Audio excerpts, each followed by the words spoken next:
morning again. I'm going to start and introduce our next presenter. And hopefully folks out in the hallway will continue to filter in.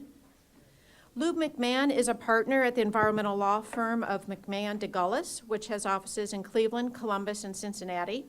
Lou focuses his practice on water law, brownfield redevelopment, and emerging areas of advanced energy and nanotechnology. Lou represents several public entities such as Cincinnati and Lakewood in environmental compliance issues. Lou will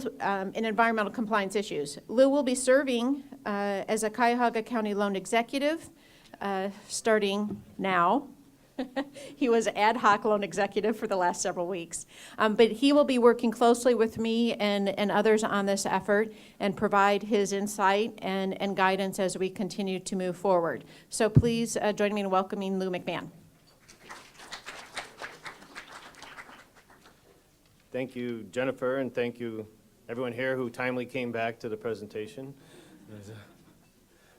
The hardy souls. I am an environmental lawyer. I'll try not to be boring then in that respect. I do focus my practice on water and brownfields redevelopment, which in Ohio we have vast quantities of both. And so it's an important issue. And as it turns out, as you walk around our cities and elsewhere, our most valuable brownfields are typically right by the water and have an impact on the water. So they are actually combined issues. So I look forward to working with Jennifer and with Cuyahoga County and with all of you as this effort to develop LakeStat and move the region forward takes hold in all our work today and going forward. So what I'd like to talk about today is just an overview about here of how important our water resources are to our region. You heard a lot about it this morning already. We all know it. And where we might go. Of course, Cleveland and Cuyahoga County were born because of our river and our lake resources. There would be no Cleveland but for the Cuyahoga River and the lake shipping traffic that enabled it. There wouldn't be a Cleveland as a commercial and shipping center because the canal wouldn't have come here if there wasn't enough water to feed the canal.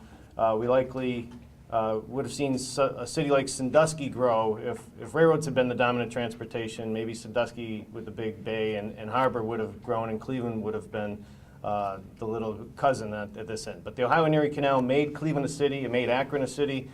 It made us a leader commercially and in manufacturing, and our large industry relied on shipping and the material shipping and product shipping that come through the river and the lake here. So it's the heart of our region. That same legacy, as we heard Dr. Reuter this morning talk about, eventually led to us being the birthplace of what we call the Clean Water Act as well, for not necessarily good reasons. The legacy of the condition of Lake Erie in the 60s and 70s, the 1969 fire, were really a huge impetus toward passing what became the Federal Clean Water Act, Federal Water Pollution Control Act of 1972. We call it the Clean Water Act. So what I would suggest is that LakeStat, as it comes together, can be a catalyst for what I will describe integrated municipal planning and integrated accountability, which are fundamental to advancing our goals under the clean water that we all live under, our legal compliance. And then I would also suggest a more specific goal that can underline LakeStat, which would be to get us delisted as an area of concern by 2019. That's 50 years after the 1969 fire. And I'll talk about, there's an aspect of environmental law that applies to both of those. And I'll show you how they're related. Hopefully they can infuse LakeStat. Quick question, anybody recognize this piece of property? None of my Lakewood colleagues here? This is actually Lakewood Park. You've never been to the beach at Lakewood Park? Well, you would have had to be about 90 years old today to be able to have been at the beach at Lakewood Park, because this is in 1935. This is the bluff at Lakewood Park with an actual natural beach that was there, which we would kill for today. That is the case. This describes how our changing ethos, our changing interaction with our water resources have developed over time. You can see even in 1935 that with the bluff there, part of it was already being used as municipal garbage dump in the lake. And you can see the garbage in the lower right of the picture. That part of the park, that beach, became a municipal landfill for many decades. Cost effective, but not the kind of interaction with water we would hope for today and would look for. So that then, with the advancement of Clean Water Act requirements, required Lakewood to put in some protective measures to keep things from going into the water from the landfill, some expensive projects in the 70s and then in the 80s to avoid tragedy, to be sort of the first step to avoid the pollutants and other matter getting into the lake. And that was sort of the first generation of Clean Water Act response, if you will, to do these measures. This was it. You can see the tire right by the side. This was, the initial sort of water protective opportunity there. This is Lakewood Park today. This picture's from 2011. And this is from an article in the Plain Dealer that talked about destinations where people take their friends when they come in from out of town. And this is that same portion I told you, which has that spectacular view of downtown from Lakewood Park, and it's got the little touristy viewfinder there, and you got young people. She's even got a teddy bear getting her picture taken right there. When we talk about, we all have in our mind what kind of interaction we want to have with our water resources, with the lake, from the land, with the river. We talk about being able to get near the water. It's primal. We want our city, our populace, to get there. Young people measure areas that they want to move to based on things like greenways and water resource accessibility, the recreational opportunities, et cetera. This is one aspect of the opportunities we're talking about. How do we take the inherited situations we have, the decisions of the past, which were made for perfectly logical reasons at different times, and how do we define our way to the future and not necessarily let sort of national law define it for us? So I'm going to talk about two areas. There's a dynamic in environmental law in particular that is technical based, and like I said, the original environmental laws from the 70s were to set a sort of national baseline so that everybody was sort of on the same page. There was no competitive advantage to go from one locale to another, with setting states off against each other on some sort of race to the bottom, and they were to be technical and science-based on a national application. But of course, nationally, not all situations are the same. We have the vestiges and the legacies of an industrial past and certain specific ecological and water resources that don't apply everywhere. It's not the same everywhere. The answers aren't the same everywhere.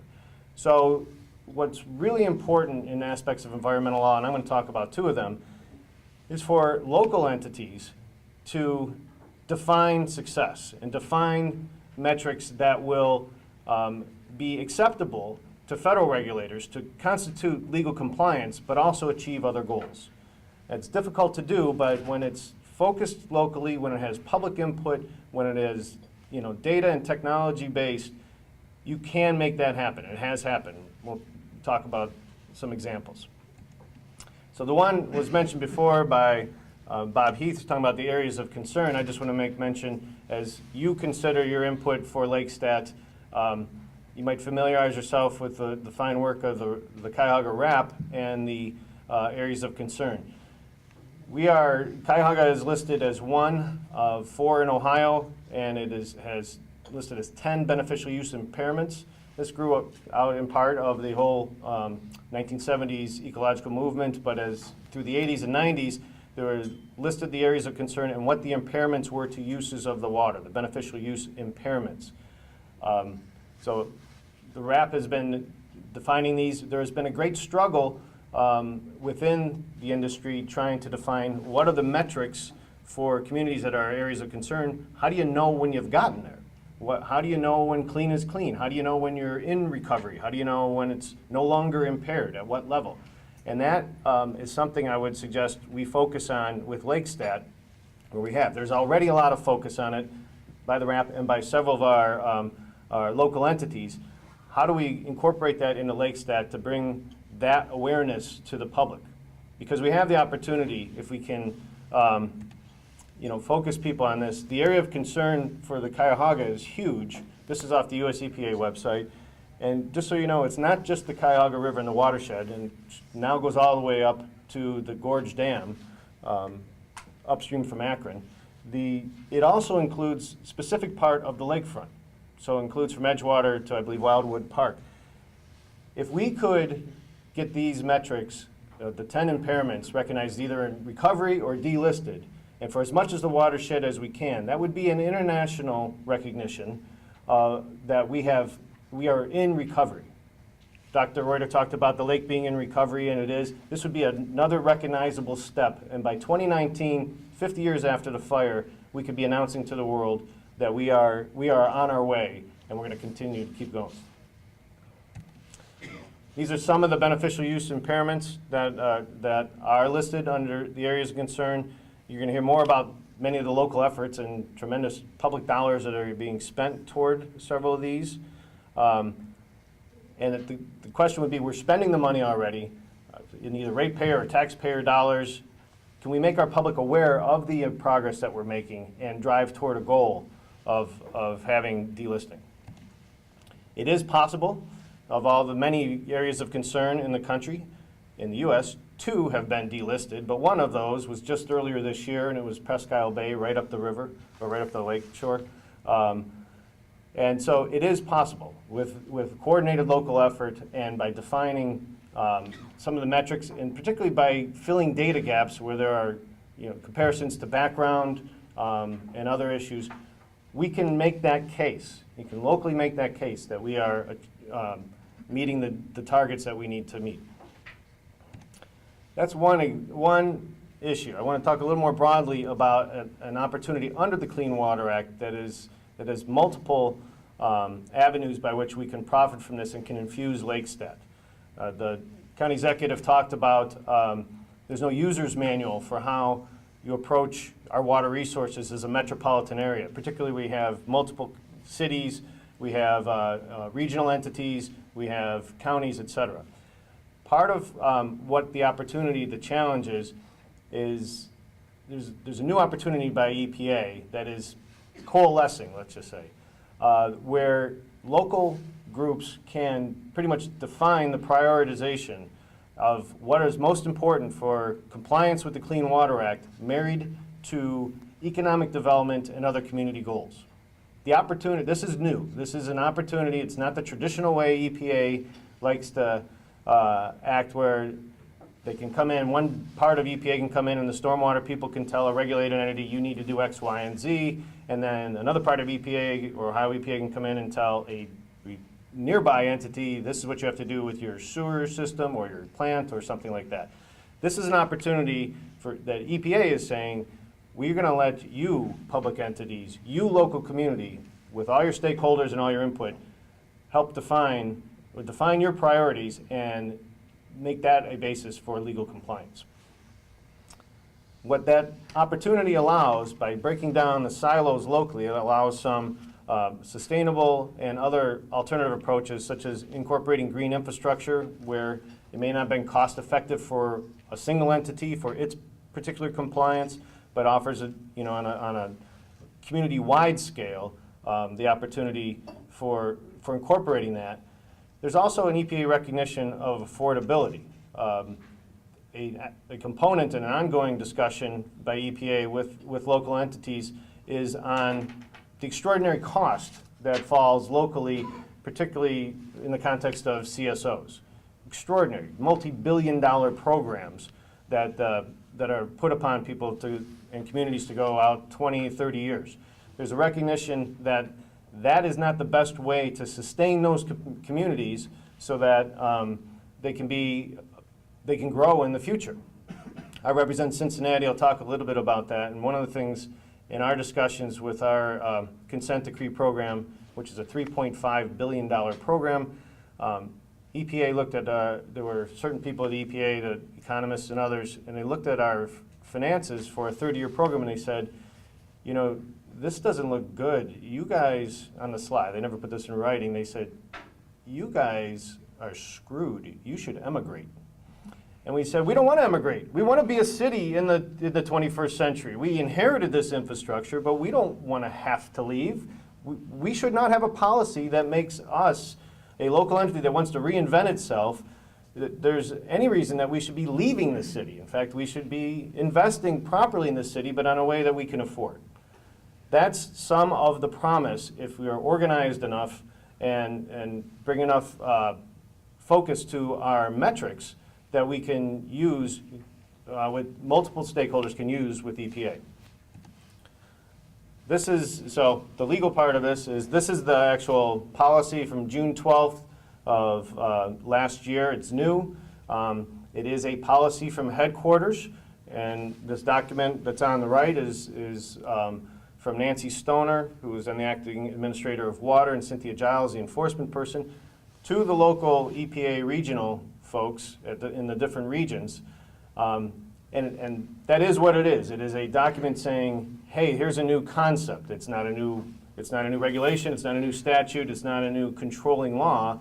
But what it says is we need to listen to communities that put these programs together, that do the planning that we're talking about for this integrated planning, and then try to incorporate that into our permitting and our enforcement. Now, being in the memo like that also means it has not necessarily filtered down. There aren't a lot of examples in the world for people to point to and say, this is how it's done. One place where it's done is in Cincinnati. The county executive talked about looking at where things work and where this happens. I've been involved with representing the city of Cincinnati for 6 years and in this process.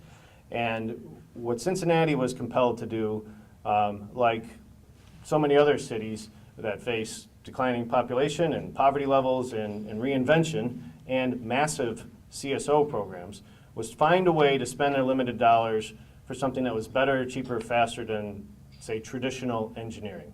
And so what Cincinnati had been doing, and you see the document, their Sustainable Watershed Planning Manual, kind of comported very closely with what has become the EPA policy of integrated planning. And there's specific steps in that. So this is a concept I'm going to talk about because LakeStat can be the dashboard that captures this. It's also broader than just LakeStat. This is an example of what Cincinnati faced, again, moving from its traditional engineering of gray infrastructure, of the asset-centric approach, and figuring out how Cincinnati works, its system, MSD's system, the sewer system, works within the community in terms of where the community lives, of economic development targets, of what its assets are, how it interacts with the natural system. And going through a whole paradigm shift that forced MSD to basically integrate, to use the word, the Sustainable Watershed Evaluation Program and bring everybody to the table. Because there wasn't enough public money to do everything, needed to bring everyone to the table. Now the city runs the sewer district down there, so it was able to get the city Parks Department and the city Department of Transportation and the city Economic Development and the county planning and the Ohio Department of Transportation, because I-75 is being rebuilt, and a number of NGOs and public people to come to the table and bring all the information that affects the targeted watersheds together so we can find out what are the best possible solutions for everybody, the lowest cost possible solutions that achieve compliance across the board and not just for the sewer authority. So this was what MSD came up with in developing data. What this led to, ultimately, into a master plan, we had specific targets we needed to meet for a project under our consent decree. So most things have been focused on that, but we came up with some solutions that saved a lot of money and have benefits on the surface. There's a neighborhood called the Lick Run, South Fairmount neighborhood, and there's a minor valley that goes through it that's called the Lick Run. This was 100 years ago. The picture on the bottom, it was a typical Midwestern industrial neighborhood where people walk to work, and there are factories and foundries and small houses and culverted creeks that became the major transportation arteries, and it was, in one sense, prosperous for the time. you know, your typical building that's from a 1930s picture. It looks like you could see the little rascals running right around there. Everything's pervious, it's hard, it's, you know, it's old. That's all still there. That neighborhood has not seen investment very much in the last 40 years. Many of the factories are closed in our brownfields. The transportation sector is just a quick pass through right off I-75 to the west side of the city. There are a number of fast food restaurants. There are a number of 100-year-old houses that nobody seemed to want to live in again, so they're abandoned. Property values have declined 20% in the last 5 years. Population has declined 25% in the last 10 years.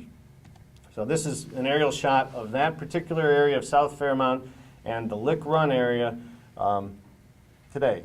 The question is, how do you reinvent a neighborhood like this if you're going to spend what we were required to spend, which was $500 million for a tunnel that would come up here and capture everything that came out of the culverted creek under that street and keep it from going into the Mill Creek and then pump it to the plant and treat it.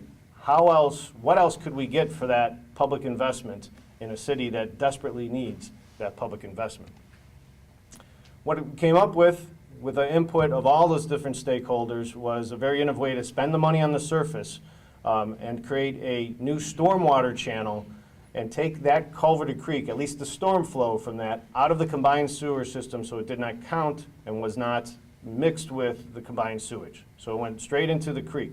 And so by redoing the roads that I showed you, this is the concept, a new stormwater waterway, new roads with something like a parkland amenity through it, was an alternative to building the tunnel, catching that water, pumping that water, then treating that water.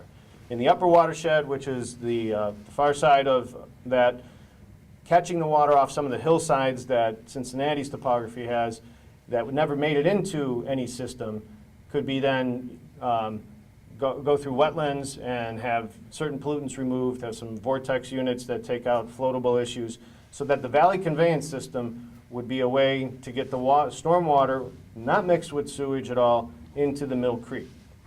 Here's a couple renderings of what was possible. Again, an urban neighborhood that hadn't seen investment for many years will have this on the surface.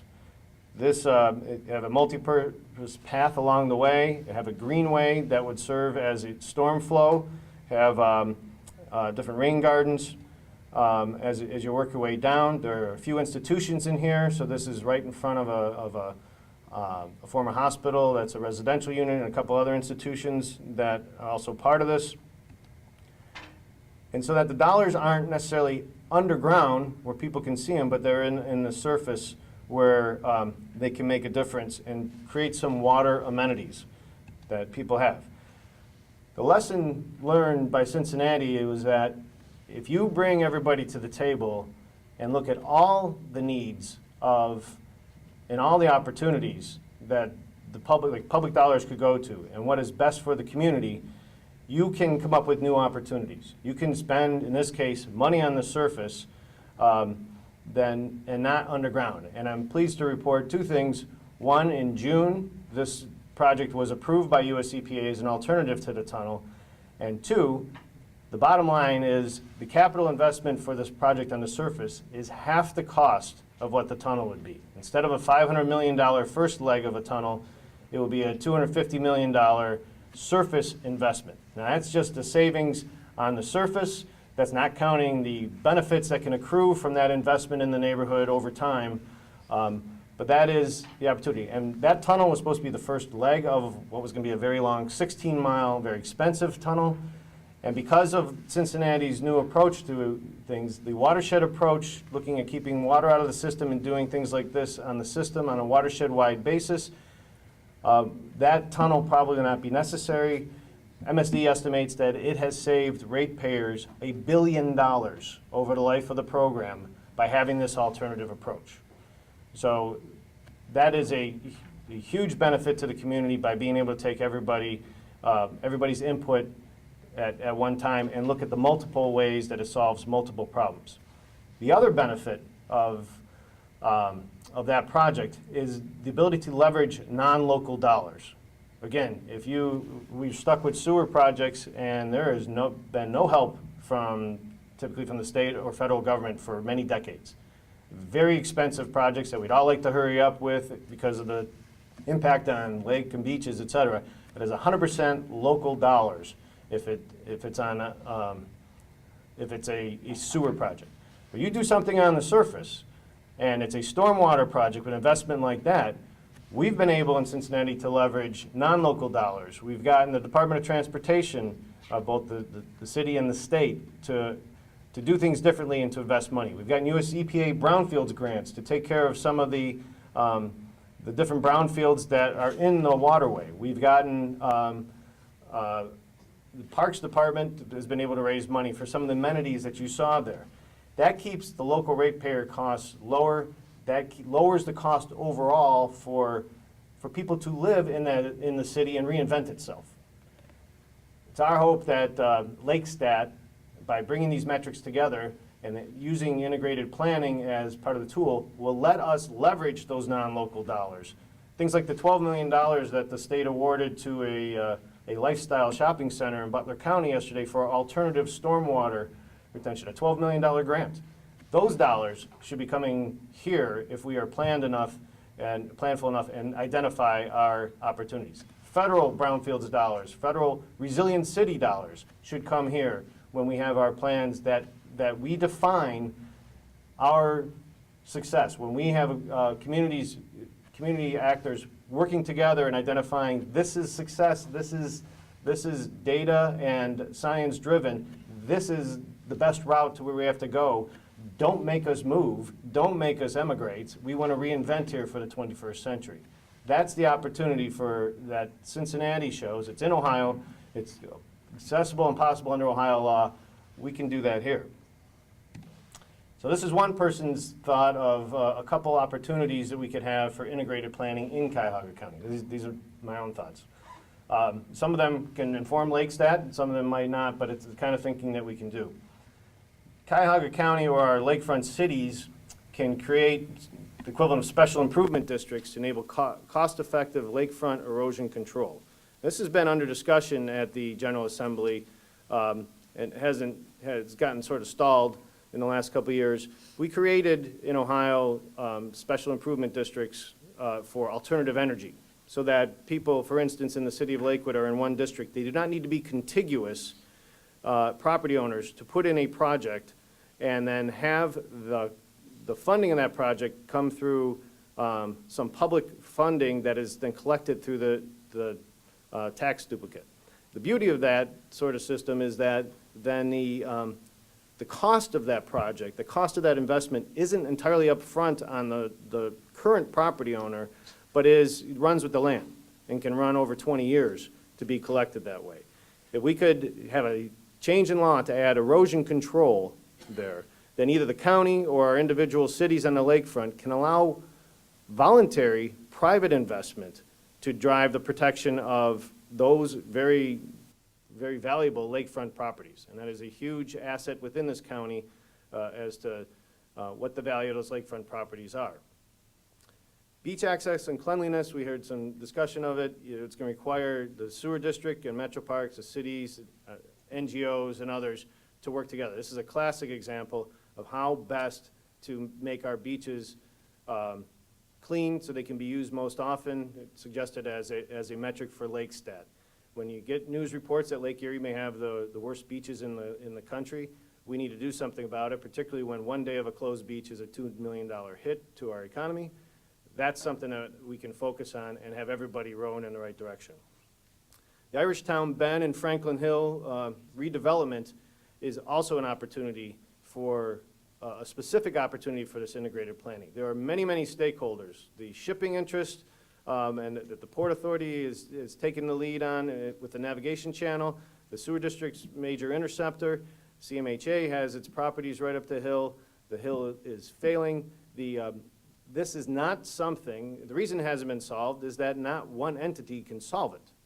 The port has is doing an investigation right now, but this is something where multiple entities, several, are going to have to be involved in order to solve this problem which of course, as all problems are also opportunities. You have a wooded hillside right downtown that can also have trail and recreational opportunities, development opportunities, and one of the hottest neighborhoods in Cleveland for redevelopment. This is something that needs the focus of multiple entities working together. And the Cuyahoga bulkhead replacement, that implicates recreation, trail, and water quality issues. It was mentioned about hard bulkheads. Again, the Port Authority, I know, is taking a lead in studying the bulkheads. This is an opportunity for integrated planning that directly affects LakeStat. This can create habitat. This can create redo brownfields. You can bring all these elements together and show our advancement, access to our water resources. So what I would suggest is that as you consider the LakeStat metrics, think of them as an opportunity for integrated success. When the public input promotes public awareness and public acceptance, as County Executive Fitzgerald said, this is an opportunity to make the public aware that our extensive public dollars are going toward the progress that they are, and they are. Integrated accountability brings focus. It also becomes a tool for non-local dollars and for defining legal compliance for those who must meet those obligations, whether it's our cities with their stormwater permits or the sewer district or whoever has to deal with those. When we have an organized plan that's based on our public input and our public commitment, we can tell them we are the public interest. This is how we need to go forward in the future. And there's some opening for that within environmental law. So what I suggest is, this is the very heart of our county and our region. Measured improvement is going to attract private investment. It's going to attract young people. It's going to be one of those, it's one of those things that we measure ourselves by going forward. And if we don't, we'll be measured by it anyway. So, and I would ask you to consider AOC delisting by 2019, 50 years after the Cuyahoga River fire, as a potential metric. And I would also suggest, knowing what the success was in Cincinnati, there already is the experience and expertise in this community. There's the experience and expertise in this room to put those pieces in place that will allow us to succeed. So I invite your active participation and look forward to working with you on this important endeavor. Thanks.